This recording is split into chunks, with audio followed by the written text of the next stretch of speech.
আমার আল্লাহ পাক শোনাচ্ছে ইয়াউমা ইয়াকুমুর রূহু ওয়াল মালাইকাতু সাফফা। জিবরাইল যেদিন দাঁড়িয়ে যাবে, ফেরেশতারা যেদিন সারিবদ্ধভাবে দাঁড়িয়ে যাবে আল্লাহর সামনে, সেদিন আপনার পক্ষে কেউ কথা বলতে আসবে না, কোনো উকিল সেদিন খুঁজে পাওয়া যাবে না, সেদিন কেউ আপনার জন্য মামলা লড়ার জন্য আসবে না, আপনার পক্ষে মুখ কেউ খুলবে না, কেউ ওকালতি করতে আসবে না। আর কথা যে বলবে সত্য কথা বলবে, মিছে কথা সেদিন বলার কোনো সুযোগ থাকবে না। দুনিয়ায় বিপদে পড়লে মোটা মোটা টাকা দিয়ে উকিল পাওয়া যায়, যত বড় চোর হোক যত বড় গুন্ডা হোক, টাকা থাকলে জামিন পাওয়া। ভারতবর্ষে যত মেম্বার অফ পার্লামেন্ট বা সদস্য আছে, এক একজনের বিরুদ্ধে 28-30টা করে মামলা আছে। আপনারা জানেন? জানেন না? 28-30-40টা করে মামলা আছে এক একটা এমপির নামে, এক একটা এমএলএ এর নামে। কই ওদেরকে কেউ ধরে ছুঁক? পুলিশের বাবার ক্ষমতা নেই ওদের অ্যারেস্ট করা। কেন? ও সুপ্রিম কোর্টে এমন উকিল দেবে 2 কোটি 3 কোটি টাকা এক একটা উকিলের ফিস দিয়ে দেবে, দিয়ে আরামসে তারা ঘুরবে। আর একটা গরিব মানুষ ধরা পড়েছে, এমন ভাবে ওর জেলে দেবে, জামিনের রাস্তা পাওয়া যাবে না। তাই আমরা একটা কথা সবাই বলি, কি বলি? আইন সবার জন্য, জোরে বলেন, মিথ্যা কথা, পাকা মিথ্যা কথা। আইন সবার জন্য সমান না। নেতাদের, মন্ত্রীদের, প্রভাবশালী ব্যক্তিদের, টাকাওয়ালা লোকদের, কোটিপতি ব্যক্তিদের জন্য আইনটা সহজ। এদিক থেকে জেলে ঢুকছে, ওদিক থেকে জামিন মিলছে। আর নিরপরাধ মুসলমান, নিরপরাধ সংখ্যালঘু, নিরপরাধ নিচু জাতের মানুষ, একবার যদি কোনো কারণে তাদের গ্রেফতার করা হয়, সারা জীবন জেলে পচিয়ে মারবে, জামিনের রাস্তা পাওয়া যাবে না। আইন সবার জন্য সমান, এটা মিথ্যা কথা। আইন সবার জন্য সমান, এটা আল্লাহর আদালতে সত্য কথা, দুনিয়ার আদালতে সত্য কথা না। কি বলছি কথা বুঝতে পারছেন? কিন্তু আল্লাহ পাক কি বলছেন? কিয়ামতের দিন কোন মামলা লড়ার মতো আইনজীবী বা কোন মুফতি সাহেব, কোন পীর সাহেব, কোন হাজী সাহেব, কোন গাজী সাহেব আপনি কিয়ামতের দিন দিয়ে দেবে না, সে আপনার পক্ষে মামলা লড়ে দেবে, এরকম কোন সুযোগ থাকবে? ওয়াত্তাকু ইয়াউমাল্লা থাকবে কি থাকবে না? আমার কথা নয়, আল্লাহর কথাই শুনুন। ওয়াত্তাকু ইয়াউমাল্লা তাজজি নাফসুন আন নাফসিন শাইয়া ওয়ালা ইকবালু মিনহা শাফাআতু ওয়ালা ইউখাযু মিনহা আদলু ওয়ালা হুম ইনসারুন।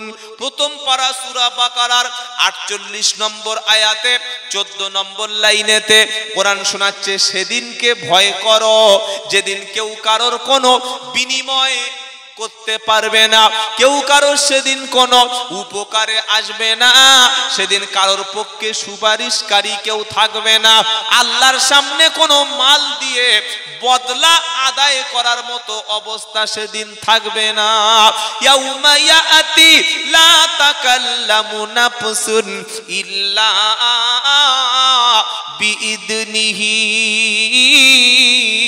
12 পারা 12 পৃষ্ঠা 10 নম্বর লাইনের 105 নম্বর আয়াত, সূরার নাম সূরা হুদ। আমার আল্লাহ পাক শোনাচ্ছে, এমন একটা দিন আসবে, লা তাকাল্লামু নাফসুন ইল্লা বিইদনিহি, সেদিন কথা বলবে আল্লাহর হুকুম ছাড়া, আল্লাহর সামনে কাউকে বাঁচানোর জন্য কথা বলবে, এমন দিন সেদিন কিন্তু হবে না। ইয়াউমা ইদিল লা তানফাউশ শাফাআতু ইল্লা মান আদিনা লাহুর রহমানু ওয়া রাদিয়া লাহু কওলা। 16 পারা 18 পৃষ্ঠা 10 নম্বর লাইনের 109 নম্বর আয়াত, সূরার নাম তাহা। কোরআন শোনাচ্ছে, সেদিনের মুসিবতের দিনের কথা স্মরণ করো। আল্লাহ পাক যার কথা শুনতে রাজি হবে, যার কথা তিনি পছন্দ করবে, শুধু সেই ব্যক্তি আল্লাহর সামনে কথা বলবে, আর অন্য কোন ব্যক্তি আল্লাহর সামনে সেদিন মুখ খুলতে পারবে না। ঠিক করে রেখেছে, নামাজ না পড়লে কি হবে? বাড়িতে তো মিলাদ দি, হুজুর এসে মাঝে মাঝে দোয়া করে দেয়, ইনশাআল্লাহ পার হয়ে যাব। কবরে ঢুকে দেখো, দুনিয়া জিনিসটা আলাদা আর কবরটা আলাদা।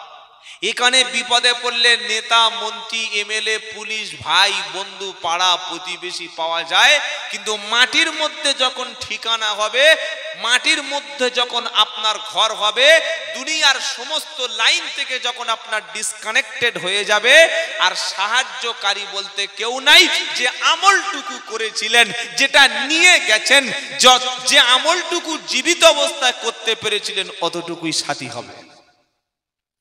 এবার আপনি ভাবুন, আল্লাহর নবী তাই বললেন, কোরআন কিয়ামতের দিন কারো পক্ষে থাকবে আর কারো বিপক্ষে থাকবে। আপনি যদি দুনিয়াতে কোরআনের পক্ষে থাকতে পারেন, আখিরাতে কোরআন পক্ষে থাকবে। আর দুনিয়াতে যদি কোরআনের সম্পর্ক আপনার সঙ্গে না থাকে, আখিরাতে বিপক্ষে থাকবে। দুনিয়াতে কোরআন কি করে পক্ষে রাখতে হবে? 150 টাকার একটা কোরআন কিনে, ছোট বুক পকেট কোরআন কিনে পকেটে রেখে দেবো, তাহলে কোরআন সাথে আছে, তাই তো? হ্যাঁ না বলে না? হ্যাঁ। ওজন যখন করব মাল কম দেব, মুসলমানের খসলত। মুসলমানদের চরিত্র ওজনে কম দিচ্ছে, আস্তাগফিরুল্লাহ। ব্যবসা করছে, ভেজাল দিচ্ছে, 2 নম্বরে মাল বিক্রি করছে, চুরির মাল বিক্রি করছে, আবার বলছে আল্লাহর কসম ভাই একদম খাঁটি মাল, চুরির মাল বিক্রি করছে মুসলমান। কোরআনের অনুযায়ী জীবন যাপন যদি কেউ করে, আমার আল্লাহ পাক শুনিয়ে দিচ্ছে, এই কোরআন হাসরের ময়দানে তোমার পক্ষে সেদিন সাক্ষী দেবে। যেদিন বাপ তার সন্তানের পরিচয়টা ভুলে যাবে, মা যেদিন তার সন্তানের কথা ভুলে যাবে, স্ত্রী যেদিন স্বামীকে চিনবে না, স্বামী যেদিন তার স্ত্রীকে চিনবে না, জন্ম দেওয়া ছেলের কথা বাপ সেদিন ভুলে যাবে। ইয়া আইয়ুহান নাসুত্তাকু রাব্বাকুম, ইয়া আইয়ুহান নাসুত্তাকু রাব্বাকুম ওয়াখশাউ ইয়াওমান লা ইয়াজজি ওয়ালিদুন আও ওয়ালাদিহি ওয়ালা মাউলুদুন হুয়া জাজিন আও ওয়ালিদিহি শাইয়া।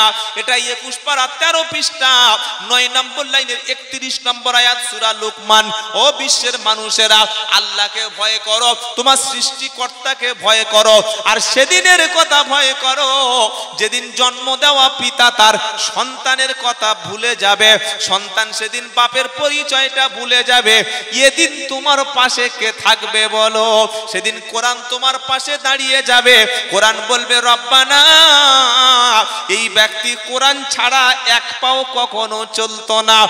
কেশপুরের মুসলমান, এখনো সুযোগ আছে, এখনো চোখে দেখতে পাচ্ছেন, এখনো কানে শুনতে পাচ্ছেন, এখনো মুখের মধ্যে জিহ্বা আছে, মুখে দাঁত আছে, কথা এখনো বলতে পারেন। আর আমাদের হাতে সময় নাই, আগামী কাল থেকে চলো ওযু করে মসজিদে যাই, নামাজটা হয়ে গেলে মাথার টুপিটা খুলে মুখে সিগারেট টানতে টানতে বাইরে এসে নামাজি বলে বুকে হাত চাপড়ে দিও না। নামাজটা হয়ে গেলে ইমাম সাহেবের কাছে বসো, ছাত্রের মতো বসো, কোরআনটা ইমাম সাহেবের কাছে দিয়ে বলো, মাওলানা 30-40 বছর সংসার করেছি বিবির সাথে, 2-3টে ছেলের বাপ হয়ে গেছি আমি, জমি আছে, জায়গা আছে, অর্থ আছে, সম্পদ আছে, আমি বৃদ্ধ হয়ে মারা যাওয়ার সময় হয়ে এলো, চুল দাড়ি হাফ আমার পেকে গেল, এখনো কোরআন জিনিসটা কি জানি না, এটা কি আমার জীবনে শেখা হবে না? আপনি একটু কোরআন শিক্ষার ব্যবস্থা করুন। ইমাম সাহেবের কাছে বসে মসজিদে আমার আল্লাহর বান্দা যখন কোরআন পড়তে শুরু করবে, আমার আল্লাহ বলল, কোরআন পড়া আমি আল্লাহ সহজ করে দিয়েছি। বললে, হুজুর দলিল কি আছে বার করো। তো কোরআন শোনাচ্ছে, ওয়ালাকাদ ইয়াসসারনাল কুরআনা লিযিকর ফাহাল মিন মুদ্দাকির। সূরা কমারের মধ্যে 4 বার উত্তর দিচ্ছে, আমার আল্লাহ পাক শুনিয়ে দিচ্ছে, আমি কোরআন পড়া, কোরআন মুখস্থ করা, কোরআন স্টাডি করাকে আমি সহজ করে দিয়েছি। কে আছো এসো কোরআন থেকে শিক্ষা নেবে। হে আমার জাতি, ফিরে এসো আল্লাহর দিকে। জীবনের অনেকটা সময় নষ্ট করে ফেলেছো, খালি মরার পরে আপনার হিসাব চালু হবে। দুনিয়ার সব হিসাব সেদিন বন্ধ হয়ে যাবে। মরণের সময়ও কোরআন কাজে লাগবে। যদি মরণের সময় আপনার সিনায় কোরআন থাকে, আপনি যদি কোরআন পড়তে থাকেন, আপনি কোরআন পড়তে পড়তে যখন মৃত্যুবরণ করবেন, ওই পবিত্র অবস্থায় কোরআন পড়তে পড়তে যারা মারা যায়, আমার আল্লাহর ফেরেশতারা এমন ব্যক্তির কাছে এসে সালাম দেবে। কি দেবে বলুন? কি দেবে? সালাম মুসলমানদের আছে? বিয়ে হয়ে গেছে, ইজাব কবুল হলো, খুতবা হলো, দোয়া হয়ে গেল, তো বরের বোনাই যায় না বিয়েতে? যাই কি যায় না? বলছে সালাম সালাম। তখন বর কি করলো? মুখে একটা রুমাল চেপে আসসালামু আলাইকুম, ওই শেষ। ওই যে সালাম দিয়েছে বিয়ের পরে, আর জিন্দেগিতে শ্বশুর বাড়ি সালাম দেবে না। শান্তি পাবে কোথায়? কোথায় শান্তি আসবে? ঘরে ঢুকছে সালাম দেয় না, বার হচ্ছে সালাম দেয় না। সালাম জিনিসটাই জানে না। অথচ দুজন মুসলমানদের মধ্যে, দুজন অপরিচিত ব্যক্তির মধ্যে প্রথম পরিচয় হবে আসসালামু আলাইকুম দিয়ে। বলুন সুবহানাল্লাহ। সুবহানাল্লাহ বলেন। আপনি কোনো কথা শুরু করবেন, আলোচনা শুরু করবেন, কনফারেন্স শুরু করবেন, কোনো কনভারসেশন শুরু করবেন, প্রথম কথা যেটা আপনার জবান দিয়ে বার হবে ওটা হচ্ছে আসসালামু আলাইকুম। এই আমলটা শুরু করবেন তো ইনশাআল্লাহ? ইনশাআল্লাহ বলেন। সালাম, ইসলাম দিয়ে আপনার ঘর সুন্দর হবে। তো বান্দা যখন মারা যাচ্ছে পবিত্র অবস্থায়, কোরআন ছিল সাথে, ফেরেশতারা চলে এসেছে, এসে কি বলছে? আল্লাযীনা তাতাওয়াফাহুমুল মালাইকাতু তাইয়্যিবিন সালামুন আলাইকুম উদখুলুল জান্নাতা বিমা কুনতুম তা'মালুন। 14 পারা সূরা নাহলের 32 নম্বর আয়াতে 9 নম্বর লাইনেতে আমার আল্লাহ পাক শুনিয়ে দিচ্ছে, যারা পবিত্র অবস্থায়, ঈমান অবস্থায়, ভালোভাবে পবিত্র অবস্থায় যারা মৃত্যুবরণ করে, ওদের মরণের সময় আল্লাহর পক্ষ থেকে ফেরেশতা এসে ওদের উপরে সালাম দেয় আর বলে উদখুলুল জান্নাতা বিমা কুনতুম তা'মালুন। হে আল্লাহর বান্দা, চলো সামনের দিকে, চলো জান্নাতের দিকে। তুমি যে ভালো আমল করেছিলে তার কাজের বদলা হিসাবে আল্লাহর জান্নাতের দিকে তুমি ধাবিত হও। ঈমানদার ব্যক্তি মরণের সময় তার শেষ ঠিকানা জান্নাতের অংশ সে দেখতে পাবে।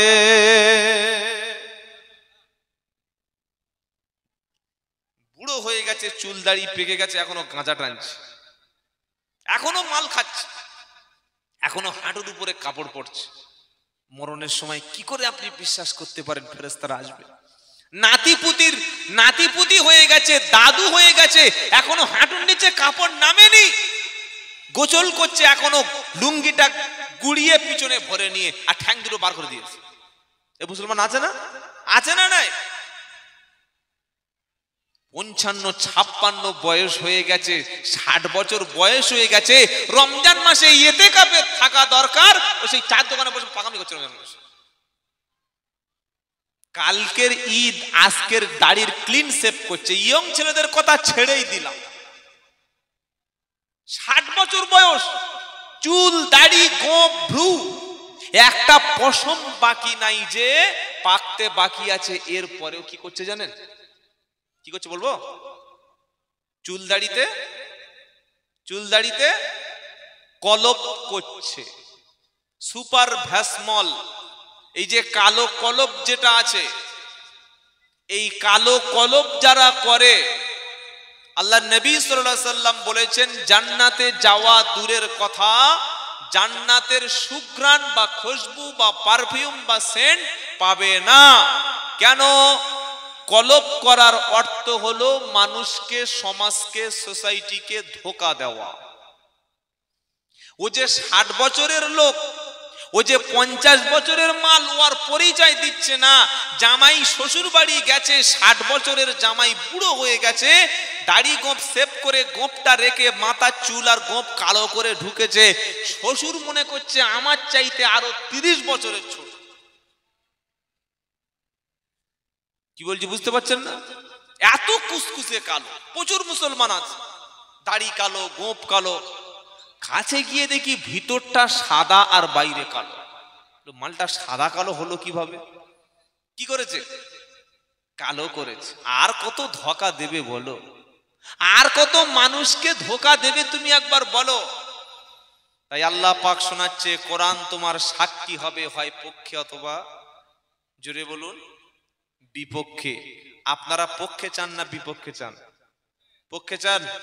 পক্ষে যদি কোরআন থাকতে চায়, কোরআন তেলাওয়াত করুন, কোরআন বুঝুন, কোরআন পড়ুন, আর পড়ে পড়ে একটু সামনের দিকে আমল করুন, তবেই জীবনে নাজাত পাবে।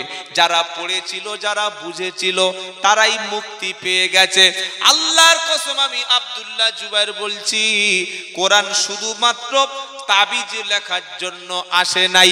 কোরআন শুধু ঝাড়ফুঁকের কিতাব না। কোরআন শুধু মিলাদ মাহফিলে ওয়াজ করে হুজুরের পকেট ভারী করে যাওয়ার কিতাব না। মা মারা গেছে, দাদা মারা গেছে, দাদি নানি মারা গেছে, 1 খতম 2 খতম পড়ে তাড়াতাড়ি মাটি চাপা দিয়ে 40 দিন মিলাদ করে কোরআন পড়ে দিয়ে বাপের কবরে বক্সে দেব। শুধুমাত্র এই কারণে কোরআন আসে নাই। তো এসেছে কেন? কোরআন শোনাচ্ছে আলিফ লাম রা কিতাবুন আনজালনাহু ইলাইকা লিতুখরিজান নাসা মিনাজ-যুলুমাতি ইলান-নূর। 13 পারা সূরা ইব্রাহিমের প্রথম আয়াতে আল্লাহ পাক শোনাচ্ছে আলিফ লাম রা কিতাবুন আনজালনাহু ইলাইকা। ও আমার প্রিয় নবী, এই জন্য করে আমি আল্লাহ কিতাব নাজিল করলাম, যাতে করে অন্ধকার থেকে, শিরিক থেকে, বিদাত থেকে, কুসংস্কার থেকে, খারাপ রাস্তা থেকে মানুষগুলো আলোর দিকে ফিরে আসে, জ্ঞানের দিকে ফিরে আসে। আলো হলো ইসলাম, আলো হলো নূর। আলো যখন জ্বলে যায়, অন্ধকার তখন চলে যায়। আলো যখন জ্বলে যায়, অন্ধকার তখন পালিয়ে যায়। লাইট যখন জ্বলে যায়, অন্ধটা ভুলটা তখন পরিষ্কার ফুটে ওঠে। আজ মুসলমানের বাড়িতে কোরআন আছে, কিন্তু পড়ার লোক নাই। 1 খতম পড়বে, মরে গেলে আর 27 রাতে। এজন্য কোরআন আসেনি। আল্লাহ বলছে এটা পড়ো, বোঝো, আর তুমি আমল করো। তোমাকে স্টাডি করতে বলা হয়েছে, পড়তে বলা হয়েছে। কোরআনের প্রথম শব্দ ছিল এটা, ইকরা বিসমি রাব্বিকাল্লাযী খলাক, খলাকাল ইনসানা মিন আলাক, ইকরা ওয়া রাব্বুকাল আকরাম আল্লাযী আল্লামা বিল কলম আল্লামাল ইনসানা মা লাম ইয়ালাম। কোরআনের প্রথম শব্দ ছিল তুমি পড়ো, কোরআনের প্রথম বাক্য ছিল তুমি জ্ঞান অর্জন করো। আজ কোরআন থেকে শিক্ষা নিতে পারলাম না। কোরআনটাকে শুধুমাত্র ঝাড়ফুঁকের কিতাব করে রেখে দিয়েছি। মরণের পরে 1 খতম পড়তে হবে, এটার জন্য কোরআনটাকে বেছে নিয়েছি। বললে হুজুর কোরআনের মধ্যে কি ভালো কথা আছে? গোটা কোরআনটাই হলো মানুষের জন্য হেদায়াত। বললে দুটো একটা কথা বলো। সর্বপ্রথম কোরআন মানুষদেরকে ভেদাভেদ ভুলে এক হতে বলেছে। জোরে বলুন সুবহানাল্লাহ। ভেদাভেদ জিনিসটা কি জানেন? জানেন না? হ্যাঁ না বলে না। তুমি ভাই তবলিগ জামাত, তুমি আমার বন্ধু না। তুমি ফুরপুরার পীর সাহেবের মুরিদ, তোমার বাড়ি আমি যাব না। তুমি আজান গাছি, তোমার বাড়ি খাবো না। তুমি বেরিলি, তোমার কবর মাটি আমি। যেটা বলো, এবার কোথায় যাবে? এখন তুমি এই যে প্রেক্ষাপট সিচুয়েশন তৈরি হয়েছে, এইবার কোথায় যাবে বলো? এইবার কোথায় যাবে বলো? আল্লাহ তো বলেছিল কোরআন হাসরের ময়দানে তোমার পক্ষে সাক্ষী দেবে। আমি কি কোরআনের পক্ষে কাজ করি? আমি কি কোরআনের পক্ষে সময় দিই? আমি কি কোরআনের জন্য অর্থ খরচ করি? কোরআন বলেছে সবাই তোমরা ইমানদার এক, তোমাদের মধ্যে ভেদাভেদ নাই, তোমাদের মধ্যে সাদা কালো নাই, তোমাদের মধ্যে উঁচু নিচু নাই, তোমাদের মধ্যে বিভেদ নাই, তোমাদের মধ্যে বৈষম্য নাই। আর আমরা ভেদাভেদ করতে করতে এমন জায়গায় পৌঁছে গেছি, এক মুসলমান আর এক মুসলমানকে সালাম দেয় না। কেন? উনি পীর সাহেবের মুরিদ আর আমি অন্য দলের লোক, তাই আমাদের মধ্যে সালাম দেওয়া যাবে না। এমনি এমনি কি ভূত এসে ঘাড়ে চেপেছে মুসলমানদের? কি বুঝলেন? এমনি এমনি ভূত চাপেনি। ওয়াকফ নামের যে সম্পত্তিগুলো আছে বা ছিল, এই সম্পত্তির মালিক কিন্তু এখন আর ভারতবর্ষের কোনো মুসলমান না। 3 দিন আগে ছিলেন, 1 সপ্তাহ আগ পর্যন্ত আমরাই ছিলাম। আপনার মসজিদ, আপনার মাদ্রাসা, আপনার ঈদগাহ, আপনার কবরস্থানের মালিক কিন্তু আপনি নন, এটা আইন বলে দিয়েছে। সেজন্য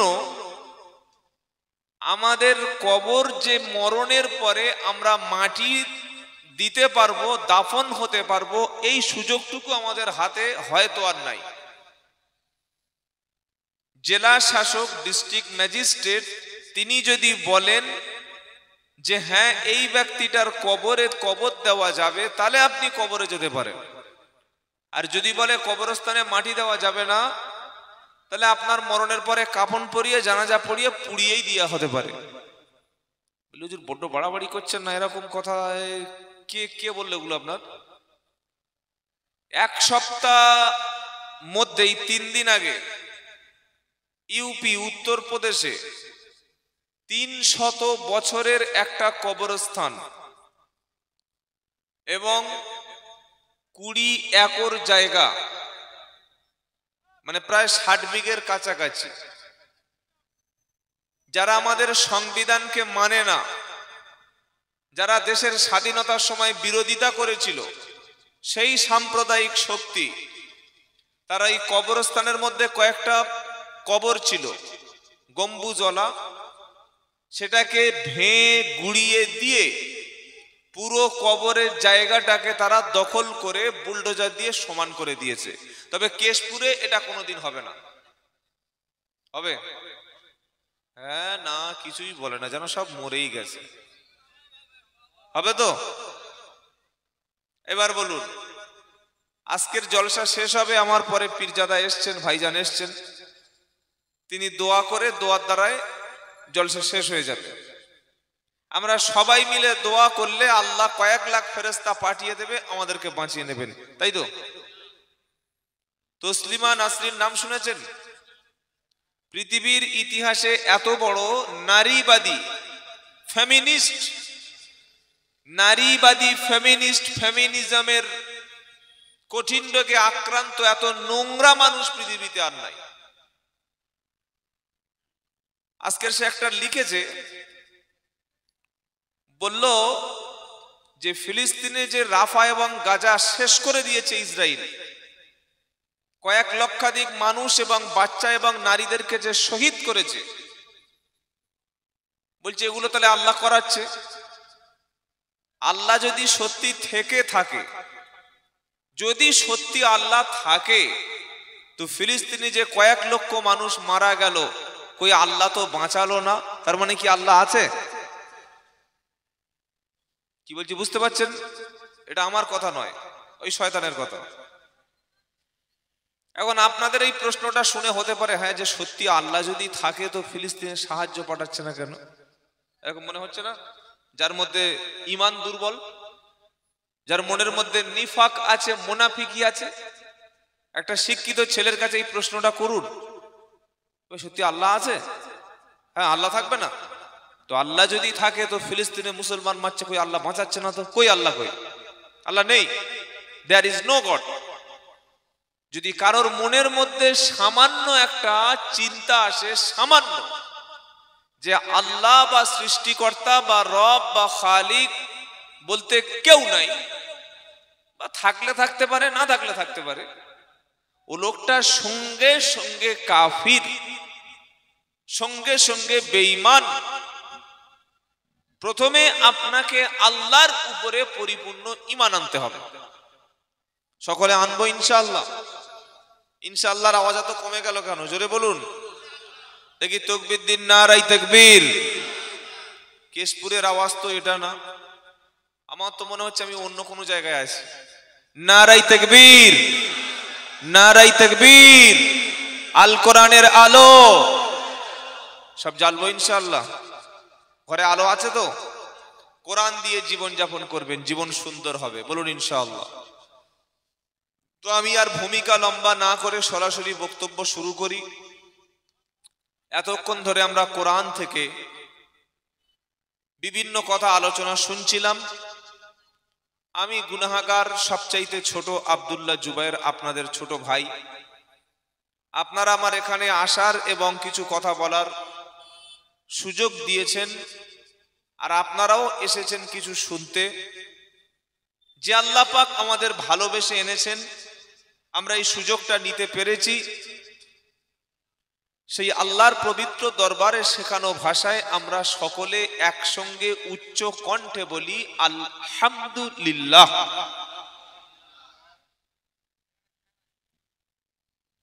আল্লাহর পরেই যিনি সবচাইতে বেশি মর্যাদাবান,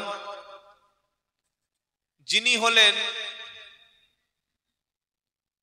বিশ্ব গুরু, বিশ্ব নেতা, যিনি আল্লাহ যাকে স্বয়ং খাস করে তৈরি করেছেন, যিনি আমাদের লিডার মুহাম্মদ মুস্তাফা, সকলে বলুন সাল্লাল্লাহু আলাইহি ওয়াসাল্লাম। সেই নবীর উপরে দরুদ ও সালাম বর্ষিত হোক, সকলে বলি সাল্লাল্লাহু আলাইহি ওয়াসাল্লাম। আজকের জলসার সম্মানিত সভাপতি সাহেব, মঞ্চে উপবিষ্ট আছেন ওলামায়ে কেরাম এবং মিডিয়ার অসংখ্য ভাইরাও এসেছেন। আর আপনারা যারা এসেছেন দ্বীন ইসলামকে ভালোবেসে, জাতি বর্ণ ধর্ম নির্বিশেষে সবাইকে জানাই আন্তরিক শুভেচ্ছা, অভিনন্দন, মোবারকবাদ। আল্লাহ তাআলা আমাদের সবাইকে কবুল করুক, সকলে বলুন আমিন। আচ্ছা, এখানে আওয়াজগুলো করছে এরা কারা? না না, পিটলে হবে না, ভালোবেসে আনুন, পেটাপিটি করে লাভ নেই। আপনারা একটু ওদেরকে অ্যাডজাস্ট করুন, একটু আস্তে কথা বলুন। আপনারা খান বা চা খান, অসুবিধা নেই, আওয়াজটা।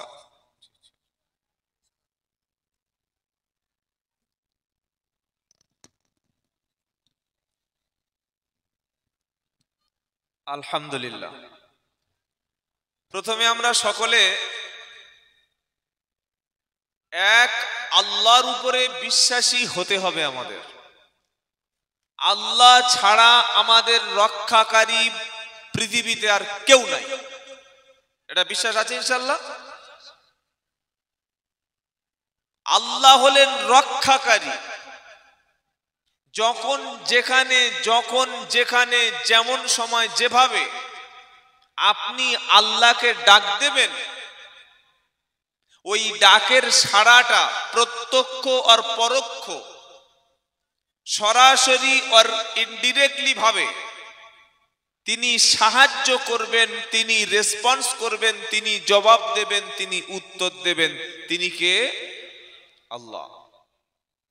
এখন প্রশ্ন হলো যে আমরা যে আল্লাহকে এত ডাকছি, এত দোয়া করছি, এত চিল্লাচ্ছি, এত অনুরোধ করছি কিন্তু তিনি সাড়া দিচ্ছেন না কেন?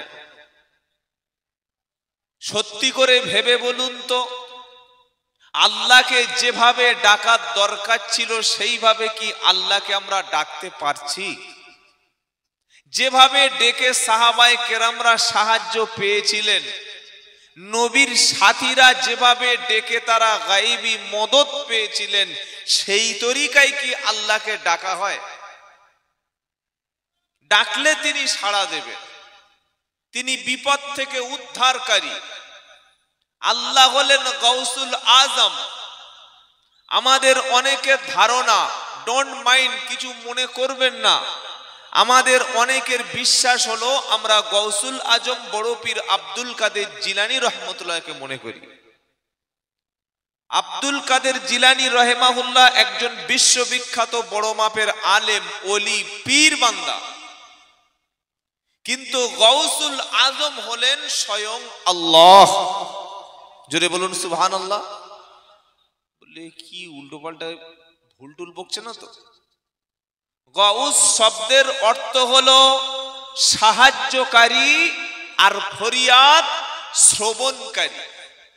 যিনি সাহায্য করেন, যিনি মানুষের দোয়া শোনেন, তিনি কে? জোরে বলেন। আর আজম মানে মহান, সবচাইতে বড়, সবচাইতে বেশি, সবচাইতে বড়। যিনি মানুষের সাহায্য করেন এবং মানুষের দোয়া শোনেন, তিনি কে? জোরে বলেন। ওয়া ইদা সাআলাকা ইবাদি আন্নি ফাইন্নি করিব উজিবু দাওয়াতাদ দাঈ ইদা দাআনি ফালইস্তাজিবুলি ওয়ালিউমিনু বি লাআল্লাহুম ইয়ারশুদুন।